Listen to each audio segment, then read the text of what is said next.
សប្តាហ៍ថ្ងៃនេះអ្នកវិទ្យាសាស្ត្រអាចធ្វើដំណើរទៅក្រៅភពផែនដីបានដើម្បីទៅសិក្សាស្រាវជ្រាវពីរបស់ដែលមាននៅក្រៅភពផែនដីរបស់យើង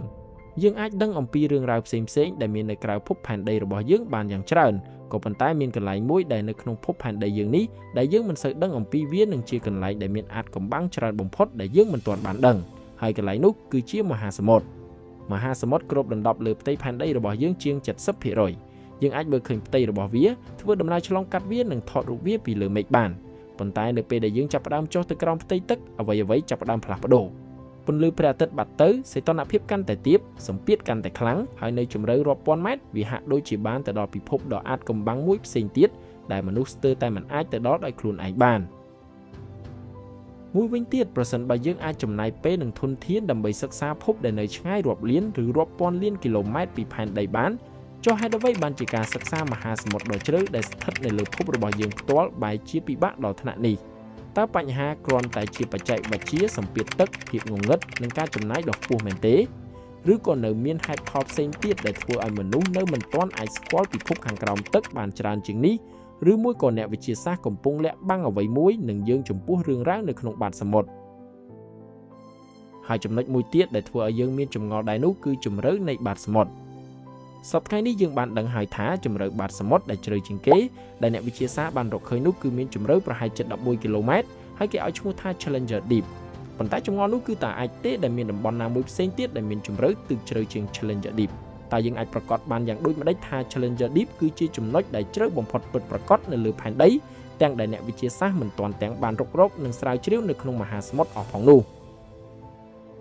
ដូច្នេះយើងនឹងទៅធ្វើការវិភាគនិងឆ្លើយសំណួរដែលមនុស្សគ្រប់គ្នាមានការសង្ស័យចំនួន2គឺតើហេតុអ្វីអ្នកវិទ្យាសាស្ត្រមិនធ្វើការសិក្សាស្រាវជ្រាវទៅលើមហាសមុទ្រឲ្យសូវជម្រៅហើយតើអាចទេដែលក្នុងមហាសមុទ្រមានចំណុចដែលជ្រៅខ្លាំងបំផុតហើយមិនទាន់មានអ្នកណារកឃើញដំបូងយើងនឹងមកធ្វើការវែកញែកសិនថាតើហេតុអ្វីបានជាអ្នកវិទ្យាសាស្ត្រមិនព្រមធ្វើការស្រាវជ្រាវទៅលើមហាសមុទ្រឲ្យកាន់តែសូវជម្រៅខ្ញុំជឿថាយើងទាំងអស់គ្នាដែលរស់នៅលើភពផែនដីនេះប្រកាសជាមានចម្ងល់មួយនេះដូចគ្នាពីព្រោះថាយើងពិតជាមិនសូវមានព័ត៌មានឬរូបភាពផ្សេងៗពីក្នុងមហាសមុទ្រនោះទេយើងគ្រាន់តែធ្លាប់បានឮថានៅទីនោះមានសត្វនិងវត្ថុចម្លែកជាច្រើនតែប៉ុណ្ណោះប្រសិនបើមហាសមុទ្រមានសារៈសំខាន់ខ្លាំងបែបនេះហើយសប្តាហ៍ថ្ងៃយើងមានបច្ចេកវិទ្យាទំនើបជាច្រើនដែលអាចយកវាទៅស្រាវជ្រាវនៅក្នុងបាតសមុទ្របានចុះហេតុអ្វីបានជាអ្នកវិទ្យាសាស្ត្រមិនបន្តស្រាវជ្រាវវាឲ្យបានច្រើនជាងនេះហេតុអ្វីបានជាអ្នកវិទ្យាសាស្ត្របែរទៅជាផ្ដោតទៅលើការស្រាវជ្រាវនៅក្រៅភពផែនដីទៅវិញតើមានអ្វីកំពុងរារាំងយើងនៅក្នុងបាតសមុទ្រឬក៏មានអ្វីចម្លែកនៅក្នុងបាតសមុទ្រដែលអ្នកវិទ្យាសាស្ត្រមិនចង់ឲ្យយើងដឹងពីវា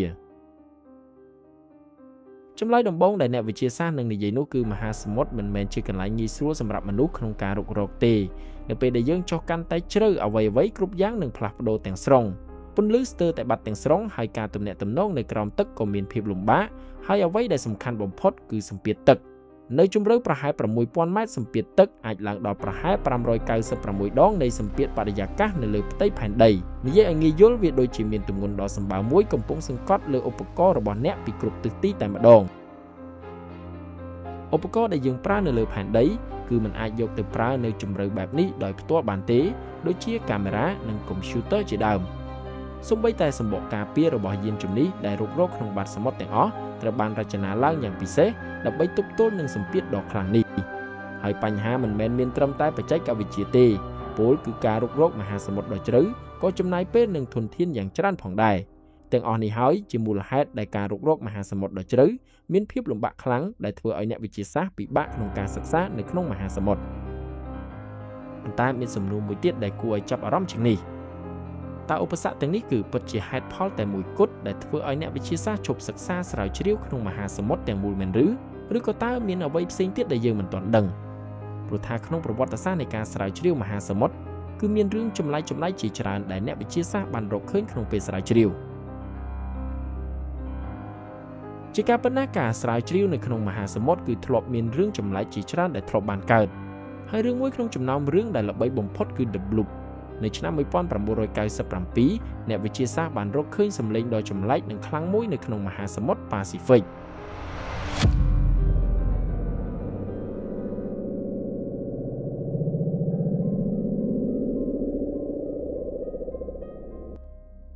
សម្លេងនេះមានកម្លាំងខ្លាំងរហូតដល់ឧបករណ៍ស្ដាប់នៅក្រោមទឹកដែលស្ថិតនៅចម្ងាយរាប់ពាន់គីឡូម៉ែត្រពីគ្នាអាចចាប់បានសម្លេងដូចគ្នានៅពេលដែលវាត្រូវបានរកឃើញអ្នកវិទ្យាសាស្ត្រមិនអាចកំណត់ប្រភពរបស់វាបានភ្លាមៗទេហើយនោះហើយជាពេលដែលការស្មានផ្សេងៗចាប់ផ្ដើមកើតឡើងមនុស្សមួយចំនួនបានសួរថាតើវាអាចមកពីសត្វសមុទ្រដ៏ធំសម្បើមមួយឬយ៉ាងណាតែអាចមានអ្វីមួយដែលមិនទាន់ត្រូវបានរកឃើញហើយរស់នៅក្នុងនៃមហាសមុទ្រដ៏ជ្រៅមែនឬក៏តើមានអ្វីមួយនៅទីនោះដែលយើងមិនទាន់យល់និងមិនទាន់រកឃើញរឿងនេះបានធ្វើឲ្យ The Bloop ក្លាយជារឿងមួយក្នុងចំណោមអាចកំបាំងមហាសមុទ្រដ៏ល្បីបំផុតនៅលើអ៊ីនធឺណិតក្រោយមកអ្នកវិទ្យាសាស្ត្រមួយក្រុមដែលមានឈ្មោះកាត់ជាភាសាអង់គ្លេស NOAA បានសន្និដ្ឋានថាសំឡេងនោះស្របនឹងសំឡេងដែលកើតឡើងពីការប្រេះបាក់និងការបែកខ្ទេចរបស់ផ្ទាំងទឹកកកដ៏ធំប៉ុណ្ណោះប៉ុន្តែនេះគ្រាន់តែជាការសន្និដ្ឋានរបស់អ្នកវិទ្យាសាស្ត្រប៉ុណ្ណោះហើយក៏គ្មានអ្នកណាដឹងទេថាការពិតនៅសំត្បេងដ៏គួរឲ្យខ្លាចនោះគឺជាអ្វីឲ្យពិតប្រាកដដែរប៉ុន្តែ The Bloop មិនមែនជាសំឡេងចម្លែកតែមួយដែលត្រូវបានរកឃើញនៅក្នុងមហាសមុទ្រនោះទេមានសំឡេងចម្លែកមួយទៀតដែលគេឲ្យឈ្មោះថា Upsweep សំឡេងនេះត្រូវបានក្រុមវិទ្យាសាស្ត្រដដែលដែលកត់ត្រាចាប់តាំងពីឆ្នាំ1991វាជាសំឡេងដែលកើនឡើងជាបន្តបន្ទាប់ហើយខ្លាំងគ្រប់គ្រាន់រហូតដល់អាចត្រូវបានឧបករណ៍ចាប់សំឡេងនៅទូទាំងតំបន់ប៉ាស៊ីហ្វិក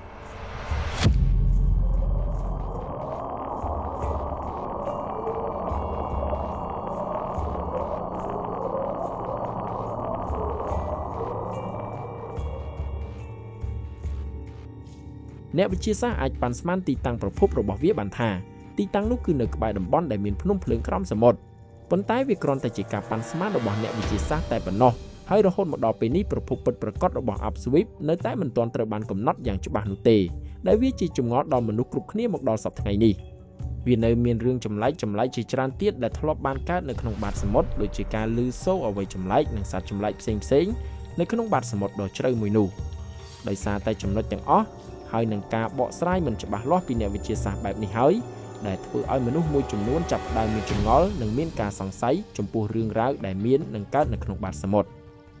មនុស្សខ្លះជឿថាក្នុងបាតសមុទ្រប្រកបជាសត្វចម្លែកឬមានអ្វីចម្លែកដែលអ្នកវិទ្យាសាស្ត្រមិនទាន់មានសមត្ថភាពក្នុងការរកឃើញឬក៏អ្នកវិទ្យាសាស្ត្រតែព្យាយាមលាក់បាំងនៅការពិតមួយចំនួនដែលមិនចង់ឲ្យមនុស្សគ្រប់គ្នាបានដឹងហើយក៏មិនចង់សិក្សាស្រាវជ្រាវបន្តទៀតចំពោះបាតសមុទ្របន្ទាប់ពីដឹងរឿងរ៉ាវចម្លែកទាំងនោះមក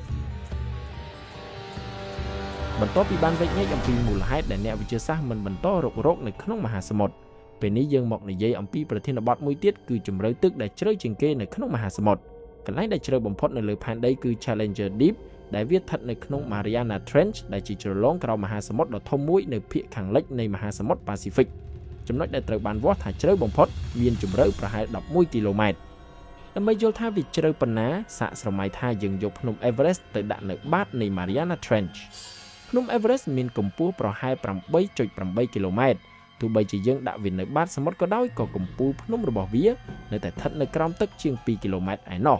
នៅទីនោះគ្មានពន្លឺព្រះអាទិត្យទេសម្ពាធទឹកខ្លាំងជាងនៅលើផ្ទៃមហាសមុទ្ររាប់រយដងហើយបរិស្ថាននៅទីនោះគឺខុសគ្នាទាំងស្រុងពីពិភពលោកដែលយើងរស់នៅខាងលើ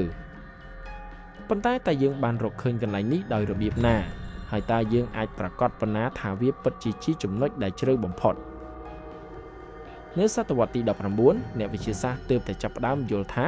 តើមានអ្វីខ្លះនៅក្រោមមហាសមុទ្ររបស់ផែនដីតំបន់ធំជាច្រើននៃបាតមហាសមុទ្រនៅពេលនោះស្ទើរតែជាអាចកំបាំងទាំងស្រុងគ្មាននរណាម្នាក់មានផែនទីលម្អិតដែលបង្ហាញថាមានអ្វីខ្លះនៅជម្រៅជាច្រើនគីឡូម៉ែត្រក្រោមផ្ទៃទឹកនោះទេបន្ទាប់ពីនោះមកវាបានកើតមានបេសកកម្មស្រាវជ្រាវមហាសមុទ្រដ៏សំខាន់បំផុតមួយក្នុងប្រវត្តិសាស្ត្រដែលគេឲ្យឈ្មោះថា HMS Challenger Expeditionចាប់ពីឆ្នាំ1872ដល់ឆ្នាំ1876មាននាវាមួយបានធ្វើដំណើរឆ្លងកាត់មហាសមុទ្រជាច្រើននៅលើពិភពលោកដើម្បីប្រមូលព័ត៌មានអំពីសត្វសមុទ្រនិងបាតមហាសមុទ្រនៅឆ្នាំ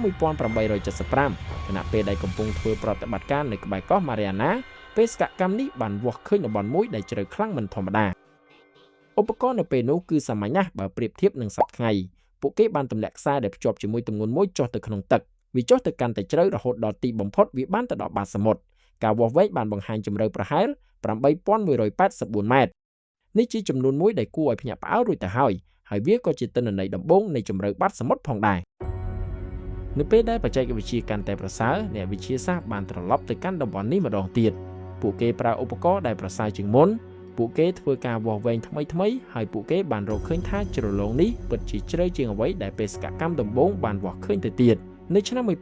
1960មានរឿងដ៏អស្ចារ្យមួយបានកើតឡើងមនុស្សពីរនាក់បានចុះទៅទីនោះដែលពួកគេមានឈ្មោះថា Jack Picard និង Don Walsh ពួកគេបានចុះទៅក្នុង Mariana Trench តាមរយៈយានជំនិះក្រោមទឹកដែលមានឈ្មោះថា Trieste ពួកគេបានក្លាយជាមនុស្សដំបូងគេដែលអាចចុះទៅដល់ Challenger Deep ហើយពេលនោះហើយដែលអ្នកវិទ្យាសាស្ត្របានរកឃើញជម្រៅទឹកសមុទ្រប្រហែល11គីឡូម៉ែត្រស្ដាប់មកដល់ចំណុចនេះបងប្អូនអាចនឹងឆ្ងល់ហើយថាតើអ្នកវិទ្យាសាស្ត្រវាស់ជម្រៅបាតមហាសមុទ្រដោយរបៀបណាសាកស្រមៃថាអ្នកកំពុងឈរនៅក្នុងជលងភ្នំដ៏ធំមួយអ្នកមិនអាចមើលឃើញទៅម្ខាងទៀតបានទេដូច្នេះអ្នកស្រែកសំឡេងរបស់អ្នកធ្វើដំណើរឆ្លងកាត់ជលងហើយវាប៉ះនឹងជញ្ជាំងបន្ទាប់មកសំឡេងនោះក៏ត្រឡប់មករកអ្នកវិញដែលនេះហៅថាសំឡេងត្រឡប់ហើយប្រសិនបើយើងដឹងថាសំឡេងធ្វើដំណើរលឿនប៉ុណ្ណានិងចំណាយពេលប៉ុន្មានដើម្បីត្រឡប់មកវិញយើងអាចគណនាបានថាជញ្ជាំងនោះនៅឆ្ងាយប៉ុណ្ណាហើយអ្នកវិទ្យាសាស្ត្រប្រើគោលការណ៍ប្រហាក់ប្រហែលគ្នានេះនៅក្រោមទឹកប៉ុន្តែជំនួសឲ្យការស្រែកពួកគេប្រើវិធីផ្សេងពីនេះអ្នកវិទ្យាសាស្ត្របានយកនាវាមួយបញ្ជូនរលកសំឡេងទៅកាន់បាតមហាសមុទ្រសំឡេងធ្វើដំណើរចុះទៅក្រោមហើយវាប៉ះនឹងបាតសមុទ្របន្ទាប់មកសញ្ញានោះត្រឡប់មកកាន់នាវាវិញប្រព័ន្ធនឹងវាស់ពេលវេលាដែលសញ្ញាចំណាយក្នុងការធ្វើដំណើរទៅមកពីទិន្នន័យនេះអ្នកវិទ្យាសាស្ត្រអាចគណនាជម្រៅបានយ៉ាងជាក់លាក់បន្ទាប់ពីបានស្ដាប់អំពីបាតសមុទ្ររួចមកយើងនឹងទៅគិតអំពីចម្លើយនៃសំណួរមួយថាតើអាចមានចំណុចណាមួយផ្សេងទៀតនៅក្នុងមហាសមុទ្រដែលជ្រៅជាង Challenger Deep ដែរឬទេចម្លើយគឺអាចមានពីរខុសៗគ្នាពីព្រោះវាអាស្រ័យទៅនឹងការយល់ឃើញរបស់មនុស្សរៀងៗខ្លួនហើយក៏គ្មានអ្នកណាអាចដឹងការពិតនោះទេចម្លើយទី1នោះគឺវាអាចមានកន្លែងជ្រៅជាងនេះមូលហេតុដ៏សំខាន់មួយគឺដោយសារតែយើងនៅមិនទាន់មានផែនទីបាតមហាសមុទ្រទាំងមូលក្នុងកម្រិតលម្អិតខ្ពស់នៅឡើយទេទិន្នន័យរបស់អ្នកវិទ្យាសាស្ត្របានបង្ហាញថានៅពេលថ្មីនេះអ្នកវិទ្យាសាស្ត្រមានផែនទីបាតមហាសមុទ្រប្រហែល